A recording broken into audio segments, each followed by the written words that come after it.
Hi, and welcome to Success on Fast Forward. Today I have Lindsay Dodd with me, who is a freelance auctioneer. And welcome, Lindsay. If you just want to morning. tell a little bit about yourself and that beautiful view out the back of you.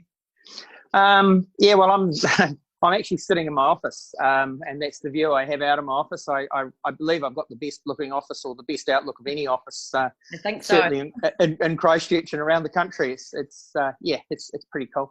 So, Sonia, I am, as you said, a freelance auctioneer now. I've been a real estate agent for, gosh, it started in the mid '80s in Dunedin, and then I spent a bit of time working for a corporate in Australia, where I really honed my auction skills at that stage. Came back to New Zealand, had another office in New Zealand, and basically since sort of late '90s, have my primary focus in my business has been auction as an auctioneer. Yeah.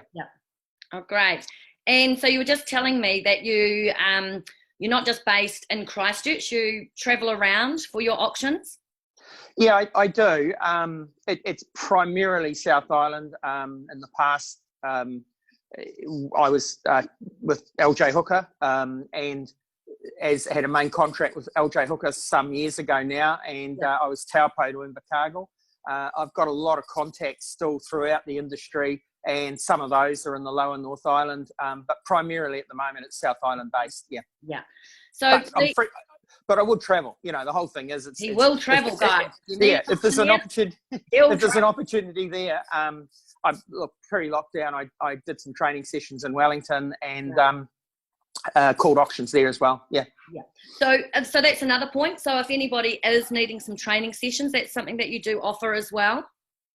Yeah. Look, early this year or January this year, I made a strategic decision. I thought that auction was going to play a bigger part in the market in 2020 because of the way the market was. Yeah. And I spoke to a few and took a bit of guidance from a few people in the industry, and some of those people were like, hey, we'd like to do more auctions, but we're a little bit unsure where to go and what the first step is. So at that stage, I put together a 1 hour training session, which really put the office or the salespeople under a little bit of a microscope, and gave them the opportunity basically to understand why they weren't doing auctions, how it would benefit them in their business. So we did that as an hour session. I must admit, prior to lockdown, we were doing that face-to-face, and since sort of we're coming back into a more normalised market or a normalised situation, we'll continue with that. But, you know, we can do them in a Zoom situation like this as well. Yeah. And it's also good for feasibility, you know, right around New Zealand, people can Zoom in and do training now. I think that's, you know, it's kind of part of the norm at this stage. So prior to lockdown, I know it was probably just this year, it was probably like Christmas and things like that, but there was still lots of auctions happening. There was, and I think the message I was getting and hearing was that the market was on a rise, and there was multiple offers coming in on properties, etc., that sort of thing. And to me, that's the very reason why you should be taking property to auction. You don't know, it's a situation where world records are made when there's great competition, and it's the same with property. When buyers are put under a competitive environment, you know, we get the best possible outcome. Yeah. But I think with lockdown, one of the things I posted recently on Facebook was that I think we've got a very uncertain market. I think we're going to get interference into the market now, more than ever. Pre-lockdown, I was in some offices, and there was a common theme coming through, and that was that some offices and some regions were saying that, you know, 80% of their agreements were being renegotiated after they signed up the conditional agreement and sent it to a solicitor or whoever. And I'm not blaming the solicitors. No.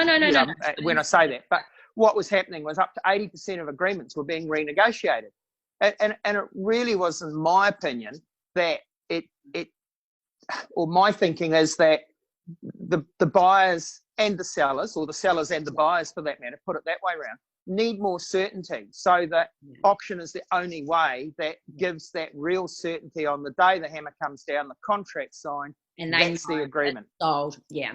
And I think, just going back to what I started to say earlier, was that I think we're in a position where right now, as we move through level 3, level 2, level 1, there is going to be a lot of uncertainty in the market. What can the buyers pay? What do the vendors have to sell at? I mean, some commentators are indicating a 10% reduction in the value of the properties. You know, where are we? Can we eliminate that? Again, competitive environment for both buyers and sellers will get the best possible result. Yeah.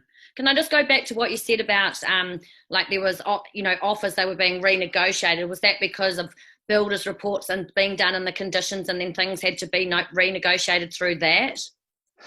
In some instances, I must admit, I didn't really go into it too much at that point. But yeah, I think, you know, look, we've all experienced it where builders reports come in and everything's reported. Yep. Yeah, and classic situation. We had one last year I was working with where the builder's report the buyer was very aware of an issues with the bathroom and leaking under the bathroom. It was an older house. They said, hey, look, we it doesn't worry us because it's going to rip the bathroom out. Yeah. Builder's report went to the solicitor's desk, and solicitor said no. Yeah, they said no. We're going to get $5,000 out of this. I mean, that's the uncertainty. Yeah, and I agree totally with properties, and that's when you know, I talk with my vendors and I'm listing, exactly that is that once you get a conditional offer and that it's, you know, 10 working days, on the 10th day they come in, you're expecting it to be sold, and they come in and they go, well, actually, we need a reduction. The owners are excited, they want to sell, they're caught, they're stuck. They are. Yeah. And one of the things that I've often seen and have believed that, you know, when I worked in South Canterbury for a wee bit, we had a situation with a roof that a builder's report came in and said, oh, the property needs re-roofing. It didn't, but that's what the builder's report said. And the buyer got some advice from someone and said, oh, it was a $25,000, $30,000 job. So that's what they wanted off the price. We got another builder or roofing contractor in, and they said, oh, it's an $8,000, $9,000 job at most. Yeah. You know, and it's that whole situation. They get a perceived problem, and as a result, dare I say, it's usually twice what the real problem is, value-wise. Oh, it is. Because everything's, like, to protect the builders, they have to put everything in, but the interpretation of what I might interpret it or you might interpret it could be completely different, and correct. The price hikes up and stuff like that. Yeah. Just going back to your point on the market, I'm an optimist, and at the moment I'm negotiating an offer. It is a multi-offer on a section up Scarborough way. So for me personally, through lockdown, the buyers have been there on my listings constantly. Even when we went into lockdown 4, some people wanted to view, and I'm like, you realise we're in lockdown. But so I don't believe that, this is my opinion, I don't believe that the market will drop. I believe that with the, the 20% deposit that the government are looking at, you know, with first home buyers and that, and the demand of the buyers that have been there. So January, February, March have been our best, the best in a very long time. And there's still those buyers there. There's a bit of uncertainty as when, like they're like, will we go now or will we wait? Because the expectation is that the market will drop. There'll be some people that won't be able to afford their properties because of their job losses and things like that. But that's no reason why we still can't get them top dollars for their properties. Yeah, absolutely agree. However, just to balance that, I think where the problem is not necessarily going to be with buyers and the number of buyers that are in the market. I think where we're going to come unstuck in some respects, if we come unstuck, and there's balance in that argument one way or the other. But where we are going to come unstuck is going to be a situation with the bank and the bank's appetite for risk. Now, I know we just had an announcement that LVRs are being reduced and you don't need a 20% deposit. But the banks, and I was talking to someone who was a non-bank lender yesterday, a big non-bank lender yesterday, and they're expecting a little bit of an increase in their business because of the bank's attitude. So, and they agree with a very similar comment as to what I believe, and that is the bank situation is if the market, they'll be reading the market and saying the market's going to come down, so therefore we've got to be cautious with our approach. Yeah. But job security and job income is going to be the biggest driving factor in whether or not the buyers can afford the property. Exactly. And so coming back to auction with really where we were, I think there's certainly a market out there where, and I think a belief that we need to work with our buyers and put our buyers in a position where they know where they are, rather than, dare I say it, the fundamental contract of saying, well, I'll buy that property if this, and this lines up. And one out of those 3 or 4 factors don't line up, and we lose a contract, or alternatively, we have a renegotiation situation. Whereas all we're doing by auction is moving the conditional period prior to the agreement period, taking that out, and making marketing and conditional period at the same. Now, it may be that we need to extend, a 3-week auction might become a 4-week auction, so that you've got that little bit of extra time with your buyers. Yeah, especially with the banks at the moment. Yeah, correct. And insurance, I've had some pushback on insurance lately. All right.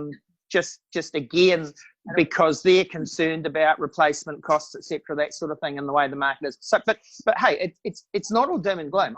I think we've just got to have a realistic approach to it. Oh, I agree totally. And look, I always hear people saying, "Oh, it's a quiet market. It's a quiet market," and I always, because stats go on how much every agent sells, and I'm like, when I'm flat out busy, I'm like, no, it's a quiet agent. So it's like, it's just interpretation, and we've got to put trust into the owners of what we're doing. And as you're saying, doing auction can help them with that, because for the owners, it's unconditional, and it's sold on the day. And for the buyers, it's transparent. Like the multi-offer I'm doing today, how it came about wasn't a good situation, puts me in an awful predicament.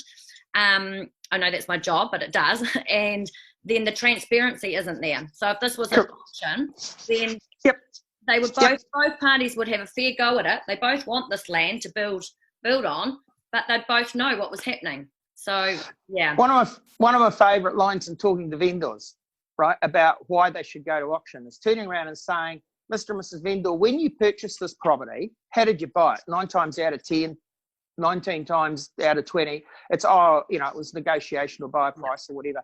So, cool. So if you had to have paid another $500 or $1,000 for it, would you have? Oh, yeah, of course we would have, because you don't want to miss out. Yeah, emotional buying. Yep. And that's the thing with purchasers. Mm-hmm. No purchaser will pay the top dollar unless they're really forced to, in my opinion, And I know that's the opinion of a lot of people that are in the industry. I just wanted to go back to one thing you mentioned earlier too, and that was with the vendors as far as the market is concerned. We've got to spread our net as far and wide as we can. And the situation at the moment is that with buyers being a little bit more sensitive on price, they're probably going to be a wee bit more selective about the properties they go to. Yeah. Now, we've gone down a path of no price marketing to try and widen the net. Yeah. And, I know there will be people out there that say, oh, well, I can get the same result with deadline sale or with tender or whatever, depending what market you're in. Yeah. And I actually question that. And the reason being is that buyers will always be on conditional basis if they can. Yeah. And what frustrates me, I suppose, is that I see out there in the market at the moment, and part of my training, one of my slides in the training I say is that 95% of salespeople do 95% of an auction, but they just don't do that transparency on the day of negotiation by going to deadline sale and by going to tender. And I think they're shortchanging their vendors that way. Personally, I go back to the late 80s when I first started, and I was in Dunedin, and we had what we used to call wise men from Auckland that came down and told us that we should sell property by exclusive agency, because when I started, everything was done on a handshake under a general agency. And then shortly after that, they came down and they said, oh, you should be auctioning property. And we became a wee bit selective, but we actually started getting great results. Yeah. Days on market were less. We handled more stock, and I suppose, dare I say it, we made more money as a result. Yeah, exactly. Well, but that's how it is. You work, we're working for everyone to make more money. That's the aim of the game. It's not. It's not. That's what it is. So yeah, no, I agree totally, Lindsay, with that. It's I always hear, and this question always comes up. Oh, but my property is not an auction property. What would you say to that? I know what I say to it, but okay. So my answer to that is, so why do you think that? Do we go to Karaka to the horse sales and only see black horses auctioned or grey horses auctioned? Yeah. It's everything. The reason, my philosophy is this, and my philosophy behind it is this: every property is auctionable. Yep. Is every vendor auctionable? Exactly. That's what I say. And the reason I say that is, auction's not a silver bullet or a magic wand that's going to make the property sell at some enormous price. No. But I use it as an effective marketing campaign to bring buyers and sellers together under a system that is widely acknowledged and widely accepted by buyers and sellers. Now, the reason I say that is the number of times that I've sat with vendors and simple presentation, Mr. and Mrs. Vendor, we can sell your house two ways. We can put a price on it, or we can have no price on it. And they say, oh, that's interesting. And then you say, well, if we don't put a price on it, we can auction it, tender it, deadline sale it. And then they turn around and they say, Lindsay, I don't like deadline sales. If I see a property listed as a deadline sale, it puts me off because I don't know how much to pay. And I say, but what about auction? Well, auction's an accepted method of sale. Yeah. And so therefore, it's actually interesting. I come back to that statement before that 95% of buyers, salespeople do 95% of an auction, but don't do that last little bit. Why don't they do it? The reason is they either don't know the process or don't believe in the process, or they don't want the embarrassment on auction day if no one turns up. Now, that happens. Yeah. That's part of it. Yeah. But by turning that round and saying, Mr. and Mrs. Vendor, the reason why no one is here is because we've had X people through the marketing and no one wants to buy at this stage. We've got to sharpen the pencil. Yeah, exactly. In this market, and all markets, going into a market without a price and then trying to put a price on it at a later stage, or going in with a price and then having to adjust the price is more detrimental to the property. Oh, I hate it when I see properties and all you see is the price being reduced. I'm like, you're not working for the vendor at all. That's gone. You've either overpriced the property or something hasn't, whereas with auctions you don't do that. I agree totally. And even though like sometimes vendors aren't, as the vendor an auction person, most of the time it's more about education, and it's like they don't actually understand the process. And, and that's it. If we can educate them and talk them through it, then, it makes a difference. And we educate them on a one-on-one. Yeah. The number of times that I've gone and sat down with a vendor, and I still see vendors today. I mean, I have salespeople that ring me up and they say, hey, Lindsay, I'm thinking about taking this property to auction. Would you speak to my vendor? Yeah. More than happy to do so. And then they turn around and they say, vendor turns around and says, oh, but I don't want to auction. Oh, that's interesting. Why don't you want to auction? 3 reasons, usually. They've had a bad experience with it. Yeah. They don't understand the process. Yeah. Right? And the results, they say, oh, well, we saw the house down the road, it went to auction and it didn't sell. Oh, so it's still on the market. Oh, no, it sold after the auction. Yeah, exactly. Right? Yeah. And so it did sell, and the marketing campaign did actually bring them in. Now, you can't go out into the market on a mass basis. You've got to work one-on-one with your vendors. You can't just go out and say, this is what's going to happen. You've got to sit down with your vendors and talk to them, talk it through. Yeah. My experience tells me when a vendor sits there and says, oh, look, I don't want to auction, probably that's your next auction because they've actually thought about it. Yeah. Oh, exactly. But the thing is, if you don't ask the right questions, well, why would that be? And just dismiss it. And the other thing is also being able to as a salesperson, being able to handle objections. You know that those objections are always going to come up. So correct. Like face them straight on and deal with those objections, and with that. There's a little saying that's in my mind, and it's been in my mind since 1992. Yeah. When I went to Australia, and I was over there, and there was a wonderful lady who I will mention, who was the national training lady who I worked with, and her name was Miff Porter. And Miff Porter was a legend as far as I'm concerned, and everybody in the group. If people are watching this from the Ray White group, they'll remember Miff. And she used to say something which I've never forgotten. The vendor doesn't care how much you know until they know how much you care. Exactly. Yep, I've heard that before as well. If your vendor, if you can build that relationship with your vendor, you can make recommendations.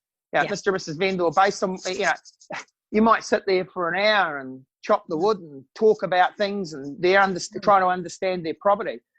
And then, Mr. and Mrs. Vendor, based on what you've talked about today and what you're trying to achieve, I believe the best way we can do this is to sell your property by auction. Yeah. Open the question up, get some discussion going. Yeah. And I believe it's easy after that point. Yeah. Yeah. Oh, it is. And that's, I've heard that saying before as well, and I really do agree, because people, they don't want to know about us, what we do. Like, it's not quite like that, but they don't want us talking there, telling us how many awards we've won and what we've done. They want to know what we can offer them, how we can add value to them. There is a place for that, though, Sonia. There is a place for explaining your success, because we all want to work with people who are successful. Yep. And we want to work with people who are good at their job. Yeah, oh, but definitely. It's not about, I still believe, it's not about how good I am at the cost of not understanding what the vendor is talking about or wanting to achieve. Yeah. Yeah, and nowadays, like with a lot of electronic stuff, like, we email so they can see what we've done through videos and things like that. Office. So, we are pretty lucky like that. Is there anything else you'd like to offer about auctions? Any other last advice? Little gems. Look, at the end of the day, it's a belief process. Yep. Right. And it starts with salespeople. It doesn't start with the market. That's my feeling.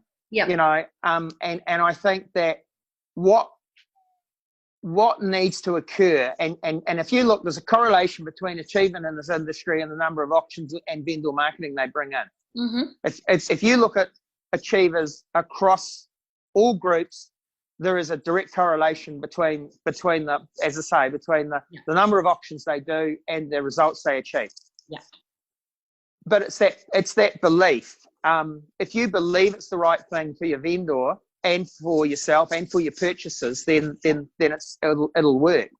I recall, listening to salespeople say, "Oh, well, it doesn't work in my market." Well, I'm not sure where my market is at the moment, because from Perth to Adelaide to Sydney to Brisbane, from Whangarei to Wellington and Picton to Invercargill, I've seen auctions done, and I recall going back in the late 80s when I was in real estate. One of the group that I was with, our auction capital office was in Gore. Yeah. Now, of all places, no disrespect to Gore, but it's not the most vibrant market in those days, yet they auction stuff. Yeah. And so it's like, I believe in when I've been doing this training this year, that the majority of salespeople that I've spoken to actually understand the process. You've just got to step across that threshold. Yeah. And I say understand the process, because the process is very similar to tender, deadline, sale, no price marketing. It's only that 5 minutes of the auction or 10 minutes. That is a very important part to get the result. Yeah. Yeah. And as you say, it's definitely about belief. And how many times do we hear, we travel to Australia for the ARIC conferences and stuff like that, and I hear agents going, "Oh, but it's different in New Zealand." No, vendors aren't different. Buyers aren't different. It's only the agents that believe that they're different. Correct. And, I saw some figures 2 or 3 years ago. It was quite interesting that there was more auctions per head of capita in Auckland than there was in Melbourne. And we've all believed, Melbourne's been the auction capital of the world. Yeah. So, it's can work in all markets. Yeah. Look, I just wanted to, if we were heading towards finishing, I just wanted to say that it's hard to try and necessarily put all of this across in half an hour, and the training that I've done, I suppose the training that I've done is a 1 hour workshop. I'm actually delivering most of that free, but from there on in, there's a couple of other workshops we do as well. Yeah. But that sort of puts the market, because just coming back to it's different in our market. I think it's not a one size fits all process. So we've got to look at what will work in your market versus the market here, or the market south, or the market north. Yeah. And I think that's the important thing. Yeah. All right. So how can people contact you, Lindsay? Obviously easy. Yep. Website is www.lindsaydodd.co.nz. Email is lindsay@lindsaydodd.co.nz. Yep. Mobile 027 438 3997, or my Facebook page is Freelance Auctioneer and Property Advisor. Yeah, sounds good. So people, I recommend that, if you're needing some extra training and want to know more about auctions so you can actually do auctions, Lindsay is your man. He can do the auctions for you as well. So thank you very much for coming on, and no problem. Some of your wisdom. It's always good to know and learn. I've learned a couple of things today as well, which is really great. So thank you very much. Enjoy the rest of your day with that beautiful view.